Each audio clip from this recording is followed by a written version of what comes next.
Bienvenidos, muy buenos días. Quiero platicar acerca de la Navidad. Igual y muchos piensan en fiesta, pavo, año nuevo, deseos, pero hay 120 millones de personas a nivel mundial que están deprimidos y muchos de ellos llegan a pensar en el suicidio.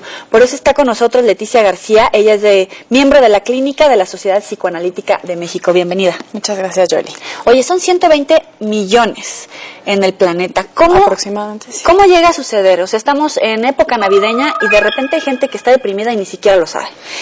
Es muy interesante el fenómeno que hay índices por varias investigaciones que indican que en diciembre, cuando se supone que es una época de dar, recibir, familia, regalos, compartir, hay mucha gente que prefiere aislarse, ¿no? Y no puede... Aislarse de no quiero ir a la cena de Navidad, no quiero salir de vacaciones, no quiero ir de nuevo. Aislarse de no quiero ir, no puedo moverme de la cama, tener pensamientos de culpa extrema, ¿no? Y en grados extremos, como bien lo mencionas, ideas suicidas, ¿no? Esto, bueno, tendríamos que empezar a hablar un poquito de la depresión, porque la depresión decembrina como tal se da en regiones septentrionales, más como en el polo norte, polo sur ártico, regiones muy frías, en donde la deficiencia de sol, el exceso de frío, hace que estas personas físicamente se depriman. Y justo a raíz de estos fenómenos, de estas regiones, se empezó a hablar de que posiblemente era, ¿no?, una depresión decembrina. Noruega tiene el índice más alto de vida, pero también el índice de mayor depresión en su sociedad, ¿no? Exacto. Y bueno, de suicidios también, por estas razones, porque realmente a ellos la falta de sol, ¿no?, es algo que les está afectando de manera física, dispara depresiones más comúnmente. Aquí estamos beneficiados de un clima más o menos, la base. No, sí, estos fríos, ¿no?, de diciembre nos han atacado por todos lados, pero sí es un clima que no baja de los menos 10 grados, y allá sí, estamos hablando que aquí son otras razones. Tendríamos que empezar a hablar de que aquí son otras razones decembrinas las que dispararían una depresión, ¿no? Pero o sea, yo veo en un centro comercial, en las calles, o sea, donde hay un bazar, hay un chorro de gente comprando, pero también puede ser que más bien estén tratando de llenar un vacío con todo lo que pueden consumir. Totalmente. Incluso esto de comprar en exceso, comer en exceso, todos los excesos que podemos tener ahorita en épocas decembrinas son parte de la ansiedad y el estrés que estas mismas épocas nos generan. Que él compre el regalito, pero ¿con qué dinero?, ¿no? Oye, no, pero prepara la cena ideal con la gente, toda la gente. ¿Cuál gente? A lo mejor hay personas que de verdad no tienen contacto con su familia o rompieron relaciones o tuvieron una pérdida muy importante, que estas fechas de unión se las recuerdan, ¿no? Entonces, sí, viene que el comprar de más, comer de más, el beber de más, que también es un problema, ¿no? Y justo por eso vienen accidentes, ¿no? O sea, son problemas que se van desligando de estas tristezas que se disparan por todo el estrés que se vive en la época decembrina, ¿no? O sea, pero tampoco no es necesariamente, ¿no? A lo mejor está muy bueno el pavo, se te puede antojar el recalentado y todo el recalentado de la semana y hasta el año que viene, pero también entonces podemos hablar de justamente ese vacío, la ansiedad, depresión y subes de peso. Subes de peso o puedes llegar a querer estar así súper flaca y no comer nada. Y se disparan otro tipo de padecimientos, ¿no? Sí, realmente, como te decía, se dispara una depresión que generalmente ya se tenía, pero no se había identificado o no se había tratado, ¿no? Porque a lo mejor sí se identificó, pero dices, no tengo tiempo, no tengo dinero, al rato.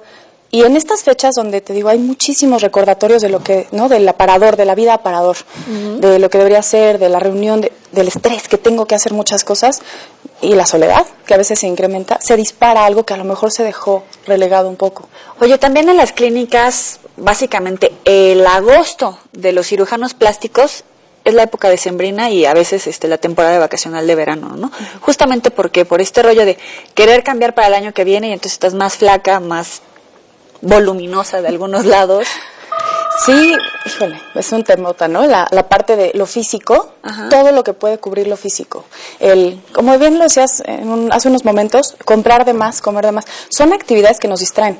Ahora, si tengo propósitos, ¿no?, como este año voy a ganarme el premio Nobel, bueno, bájale un poquito a las expectativas, porque seguramente te va a pesar cuando no lo logres, ¿no? Y este año voy a tener el cuerpazo. Bueno, a ver, y entonces te digo, es una época donde se presta la reflexión, al decir qué hice, qué no logré, te pega eso también, entonces quieres acelerarlo todo. Pero no la culpa de justamente propósitos desmedidos, ¿no? De decir, de un novel a, pues por lo menos escribir una página diaria, ¿no? De un libro. Exacto. Hacer las metas, revisar, ¿no? Ay, es que no cumplí ningún propósito. Revisar por qué. Tal vez de verdad no eran realizables, no eran creíbles las metas que cada uno se puso.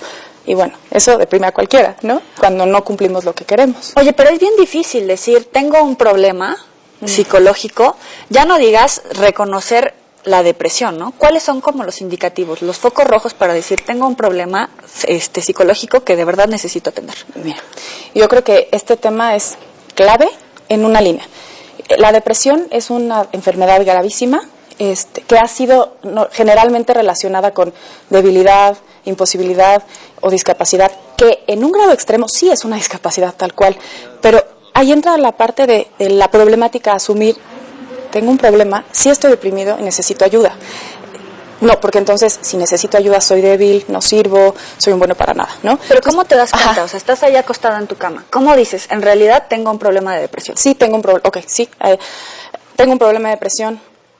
Son síntomas que se van acumulando y son síntomas que generalmente se tarda uno en identificarlos, pero lo primordial es una persona que está deprimida pierde ganas, sobre todo, y deseos de hacer cosas que antes disfrutaba mucho, ¿no? Pierde ganas, o las cosas que antes disfrutaba mucho ya no le saben, ya eso es que antes yo disfrutaba, ahora pues ya no me sabe igual, ya no me siento igual, eso, ¿no? La pérdida o incremento de peso, el insomnio es clave en ese sentido. Hay mucho insomnio o hay hipersomnia, que es muchas ganas de dormir, ¿no? O comer mucho o comer poco, conductas irritables, pero básicamente es esto, ¿no? La pérdida de interés ante la vida. O sea, la persona que todo el día anda en pijama porque está de vacaciones y en vez de decir, pues hoy salgo por lo menos a darme un baño, salgo a correr o salgo con un amigo, o sea, cosas básicas que no implican un gasto, que no implican un relleno, el vacío, y que no quieren hacer ni siquiera su vida diaria, estamos hablando de un caso de depresión. Yo te preguntaría, ¿esas personas disfrutan el quedarse todo el día en pijama? No, no es depresión. Si esas personas dicen, híjole, es que estoy en pijama todo el día y no quiero salir porque simplemente ya le perdí el gusto a la vida y de verdad ya no me interesa, ahí sí estamos hablando de depresión, junto con, generalmente va acompañado de culpa extrema o pensamientos pues de para qué sirvo, no sirvo para nada, ¿no? Una cuestión que sí se refleja en un malestar. Oye, pues que también es bien difícil, igual y todo el mundo anda festivo, pero también es una situación complicada por desempleo, por falta de dinero, por inseguridad, a lo mejor por alguna pérdida familiar, que indudablemente te hace cruzar como por replantearte y cuestionarte muchas cosas, ¿no? Ahí la gran diferencia en cuanto es una depresión, que es una cuestión con muchos síntomas, no podemos hablar de depresión si tiene 1, 2 o 3 o alguno medio síntoma de los que ya mencionamos. Cuando, por ejemplo, hay una pérdida importante, es normal que la persona se sienta triste, enojada, enferma de rabia, ¿no? O sea, es una reacción normal, y más si es alguien muy importante o cercano. Pierde el trabajo, lo mismo. O sea, las reacciones, veamos qué es reacción normal, ¿no? Si una persona tiene una reacción ante una pérdida, bueno, ¿qué pasa si esa pérdida, por ejemplo, te voy a poner el caso de una paciente que llegó y dice, no, es que yo, tuve una pérdida importante, y nada, no me pasa nada. Después de divorcio o muerte de alguien, ¿no? Exacto. Pero no pasa nada, no lloro, yo sigo con mi vida normal. Pero tenía ataques de enojos contra cualquiera que se le acercaba. Y tenía ataques de ira. Ella, en lugar de asumirse como deprimida, por ejemplo, revisando un poco más su caso, en su familia, estar triste significaba ser una inútil, ¿no? Y bueno. Híjole, pues pobre. Y hay que revisar que en general la sociedad no permite ¿no? el decir, oye, ¿cómo te sientes? En general, hablar de sentimientos es complicado. Ahora, hablar de una tristeza también es complicado. Hablar de una depresión, bueno, ¿no? Entonces, ¿cuántas cosas podemos hacer para tapar lo que verdaderamente esconde una depresión? Comprar en demasía, incluso irte al otro extremo, ¿no? Tener conductas maníacas que les llamamos comprar o todo el día ocuparte para no pensar, ¿no? Para no estar triste. Sí, el trabajo también puede ser un refugio, ¿no? O sea, de esas personas que llegamos a trabajar 16, 18 horas, pues como que no está tan sano, ¿no?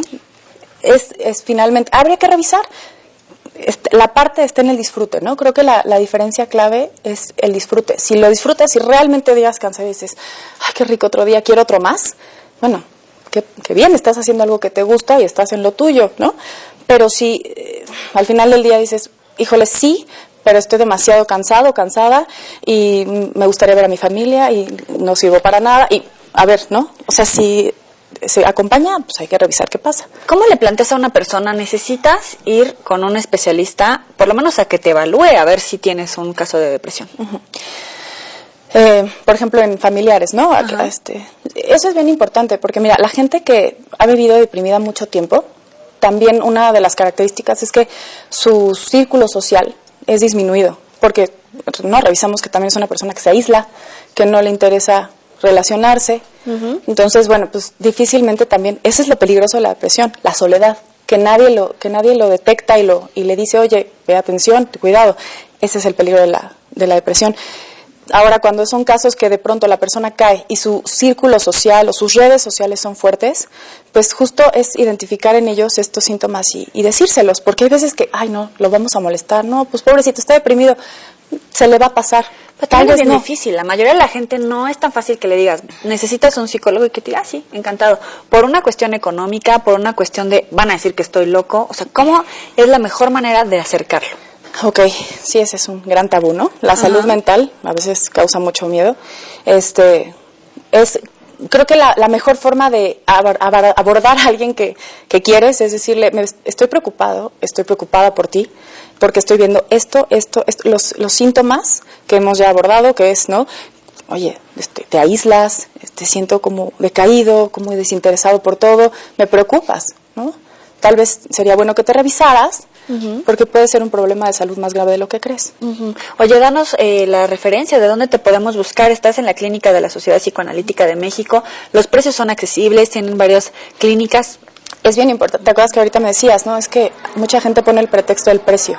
Sí, efectivamente hay precios, bueno, que son más elevados. Ajá, uh-huh. Ahí hay, en la clínica que les vamos a poner en pantalla, ¿no? Uh-huh. Algo que es muy rico y que es nuestra ventaja es que no hay pretexto para lo económico. Son precios muy accesibles para que la gente se decida, ¿no? Y diga, pues este no es el pretexto, es okay, el tiempo, ¿no? O lo que se dé el tiempo, porque es importante. Oye, también supongo que la terapia pues dura de alguna manera un tiempo determinado, ¿no? No va a ser de que llegues y bueno, en 10 años vas a seguir aquí con tu depresión sin resolverla.